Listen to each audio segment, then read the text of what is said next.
Good morning, and welcome to a new episode of Meatpacking Unpacked, Community Connected, brought to you by the Meatpacking District. My name is Jeffrey LaFrancois, and I'm the Executive Director of the Meatpacking Business Improvement District. Today, I'm joined by New York City Controller Scott Stringer.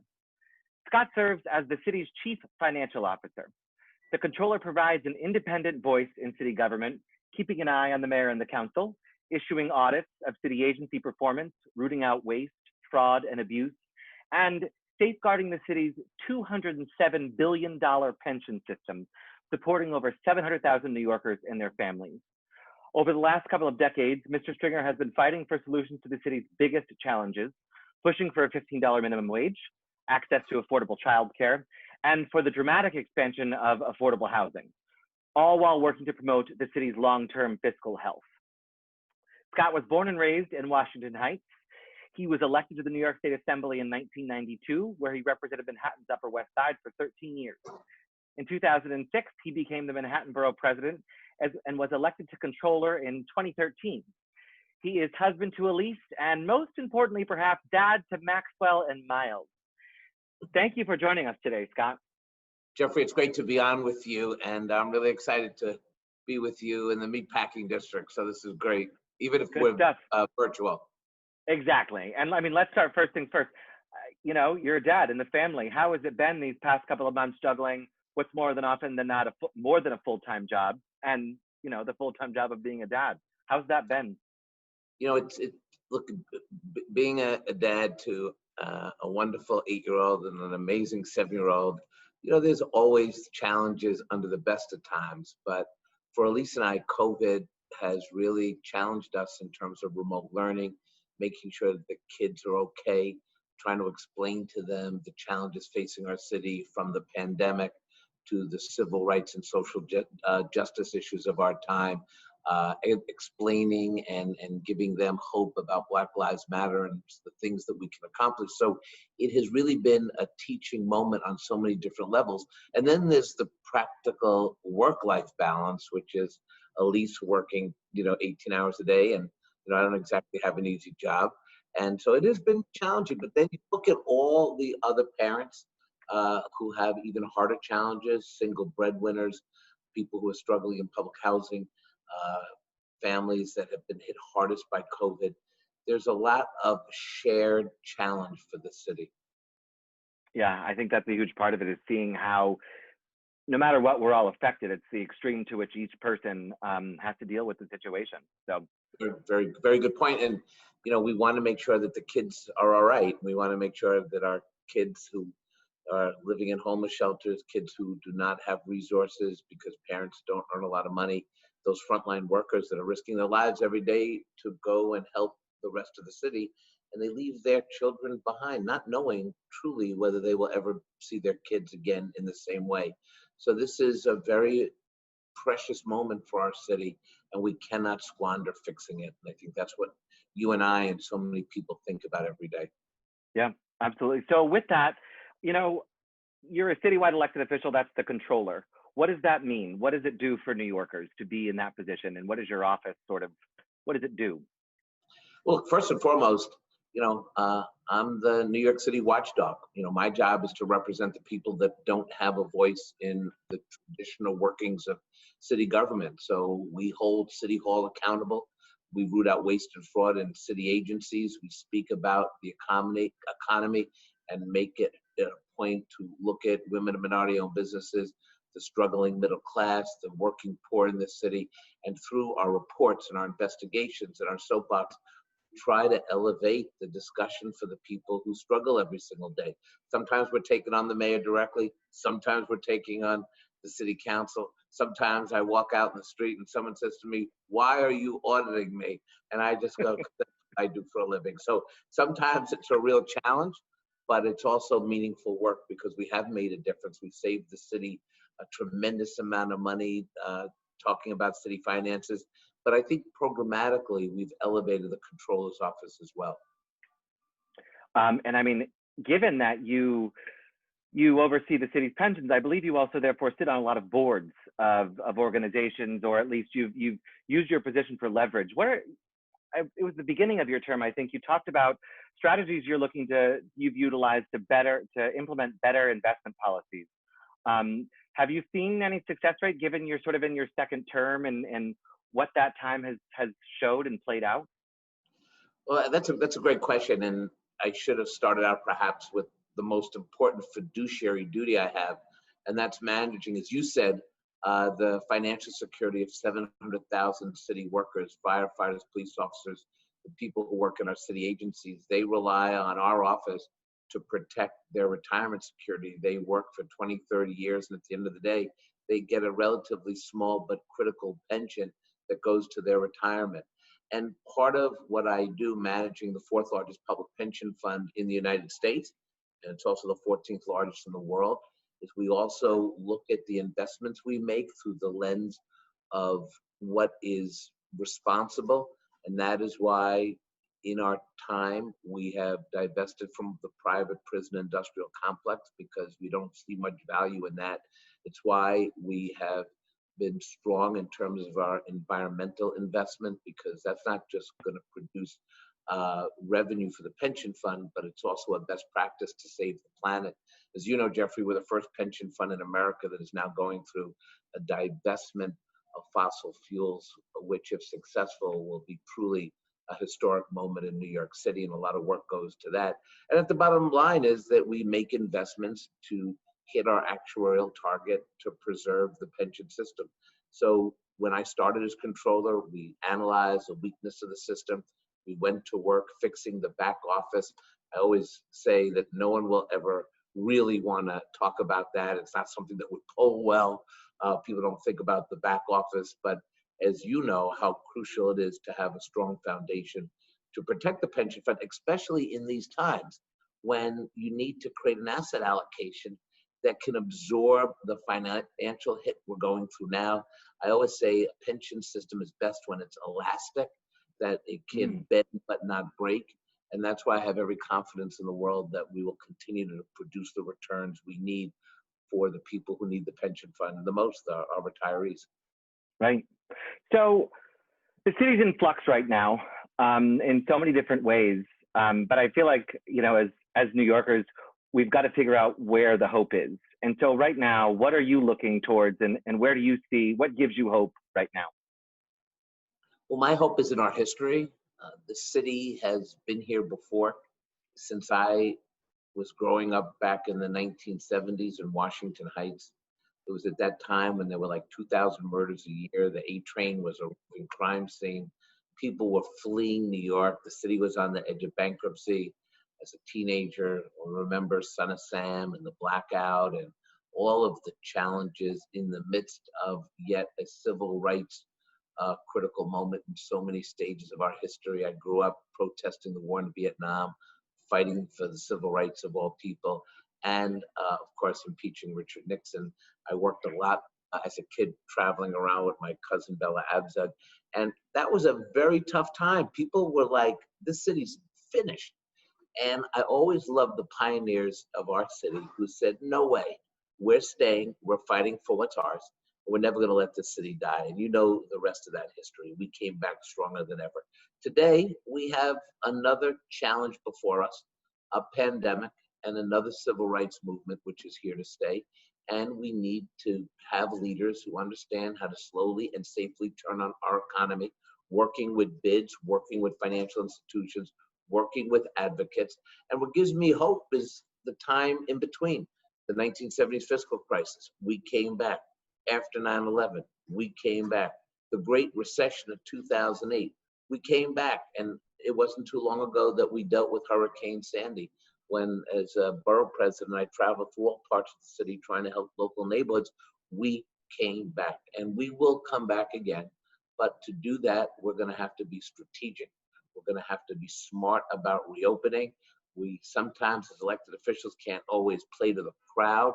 We have to be thoughtful in our approach. But I believe we can get there. And in all my years in elective office, it's this moment in time that, to me, presents our greatest challenge, but our greatest opportunity to reimagine the city economically, reimagine our city in terms of how we educate our children, affordable housing and the issues that have strangled so many of our young people Now's the time to think about in a real way what a new, renewed New York will look like. Absolutely. I think you said something really important there and I think coming out of this budget cycle, what we just watched happen, the importance of not necessarily always just leaning into the loudest voice and letting that be the determining factor. And we're pushing open streets in a big way. And it took, it was like fighting hell and high water to get the mayor to realize how simple this could be and how effective it could be for the city. And we're here now. And what are your thoughts on, totally bit of a subject change, but open streets, open restaurants, what are your thoughts on all that and how that's changed the landscape of the city? Let's go. One of the problems the mayor has is it's just stop being indecisive. You know the plan, you know the science. If you take retail into the streets of our city, the businesses will stay afloat and we will protect our people from a health perspective. Wear a mask, dine outside. Don't go inside. How do we bring restaurants the help that they need? How do we overlay that restaurant expansion with a new way of transportation? We have to invest in bike lanes and busways and a different way of moving the cars out of the way and bringing in a streetscape that would lead the world in ingenuity. And I just think we should totally lean into it. And as I talk to store owners, we do walking tours. I have an appointee on every business city. I'm amazed how the small entrepreneurs, maybe you see this in the meatpacking district, they're so far ahead of city government as to what's possible. I just can't believe it. We were doing a walk up Columbus Avenue with the borough president, elected officials. Linda Rosenthal was there. And you just hear these entrepreneurs, their stores are closed. They're on the edge of bankruptcy. But you walk with them and they see a street of what, they reimagine their street in a way that few people can. So rather than push them to the side, Mr. Mayor, bring them to the table. Let them open up the streets and what New York could be about. And I'm very excited about it. That's the thing. I think what we're seeing is New York at its best because of the creativity, the ingenuity that we're all sort of being forced out of us. And it's incredible, what hopefully comes out for the better when we get to the other side of this at some point. Yes. I want to talk about transit for a second, one of my favorite topics. I know.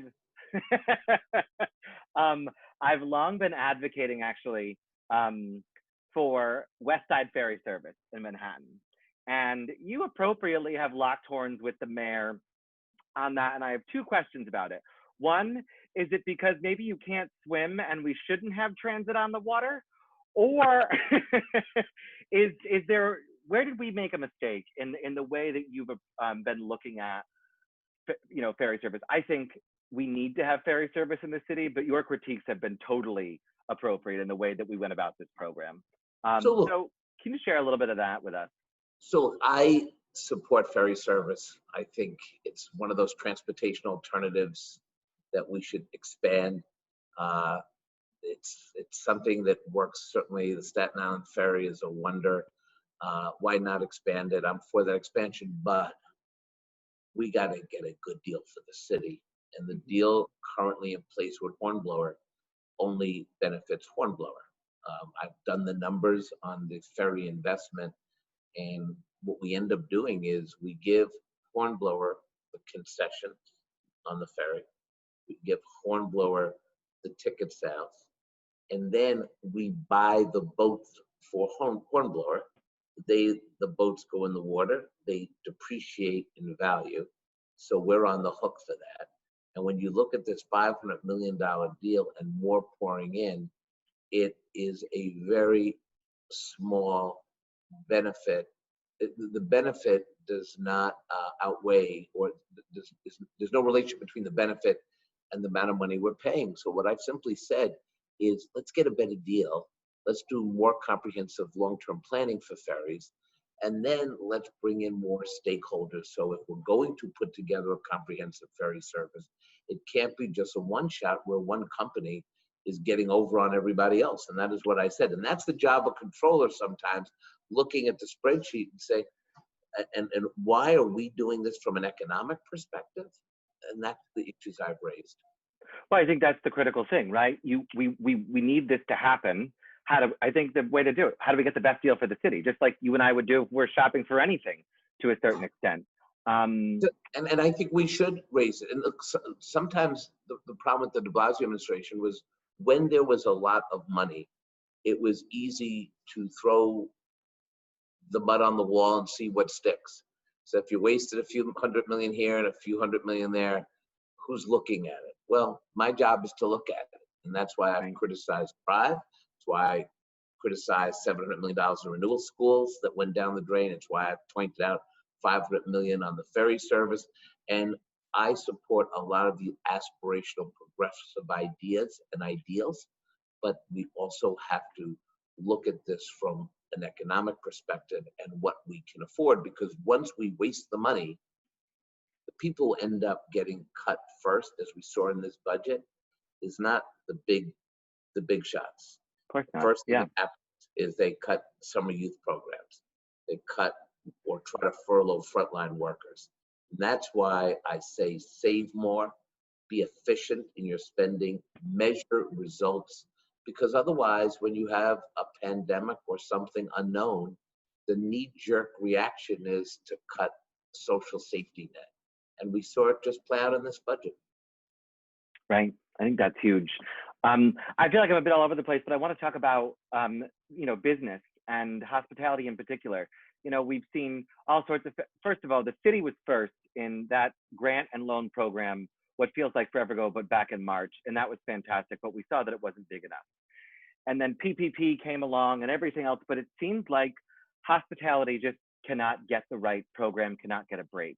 Have you given thought to what are your thoughts around what we can be doing for an industry like hospitality that we've only seen a shred of it in terms of the city's perspective reopen, right? Nightlife isn't there.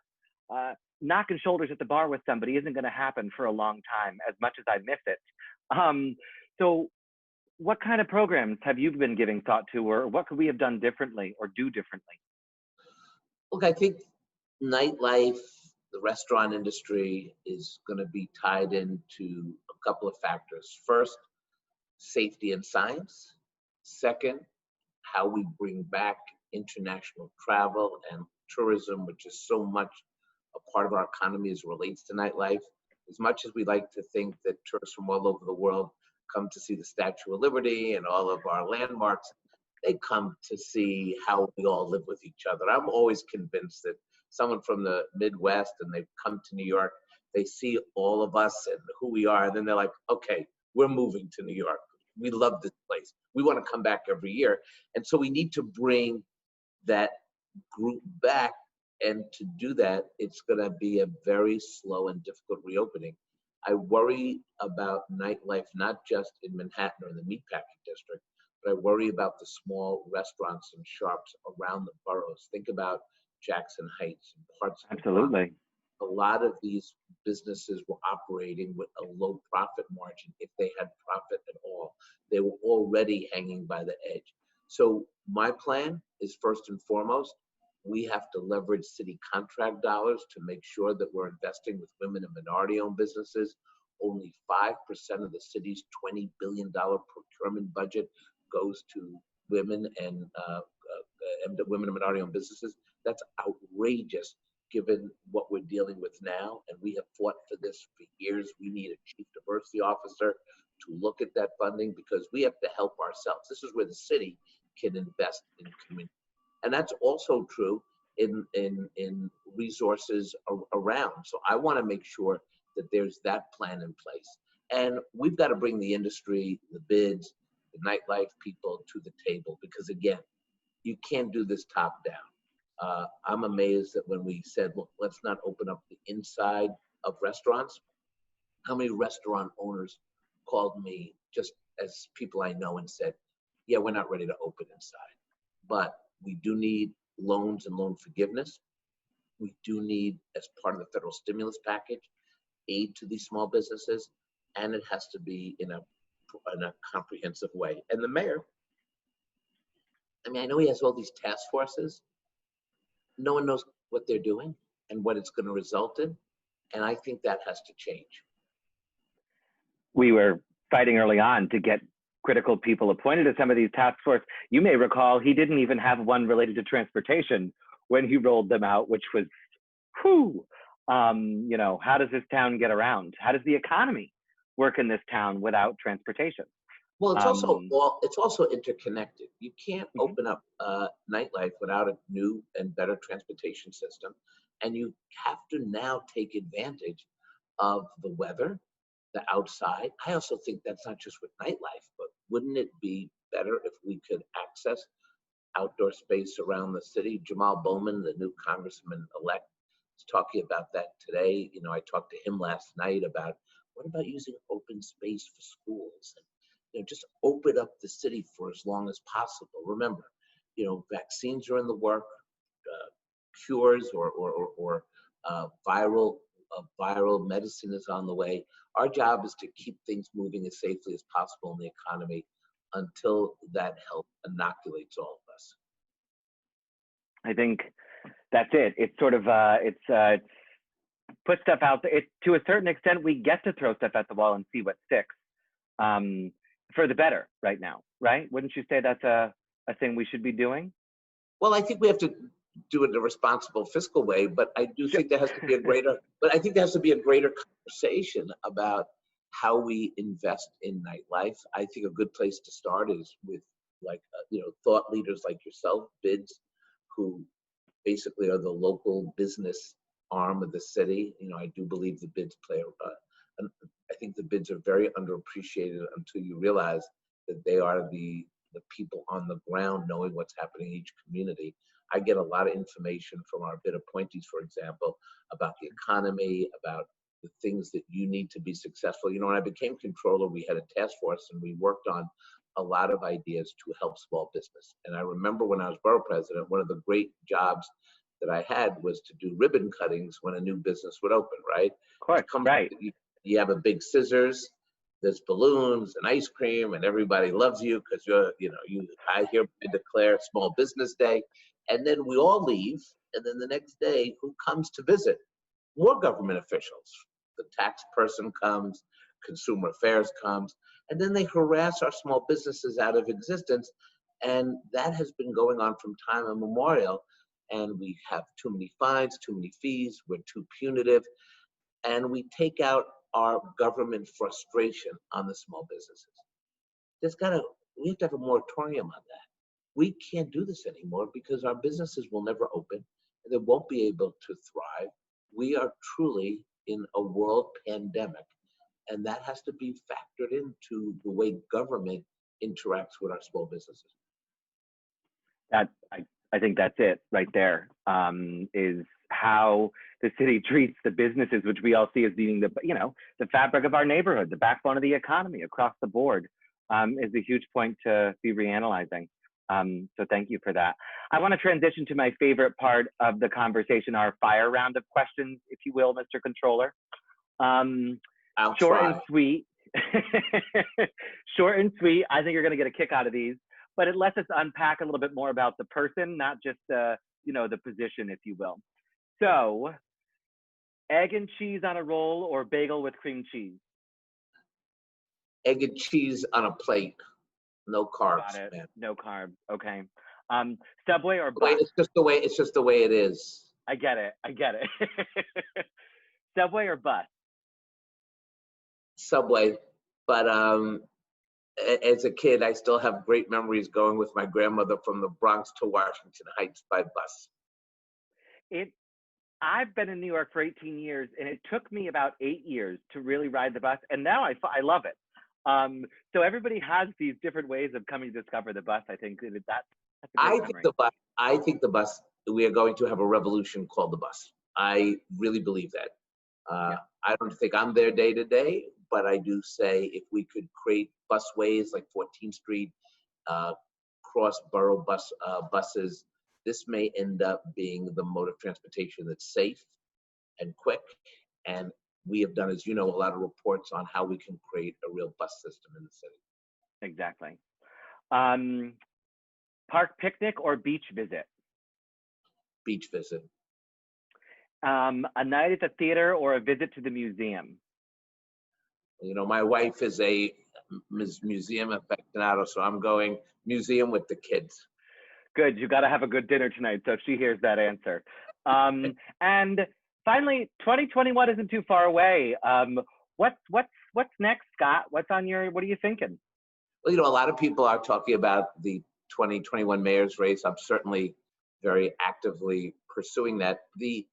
What's exciting about it from a government perspective is this was going to be a great opportunity to see an entire new government come January 2022. It's not just the mayor's race, but we're going to have a new controller. We're going to have so many new borough presidents. The city council will be brand new.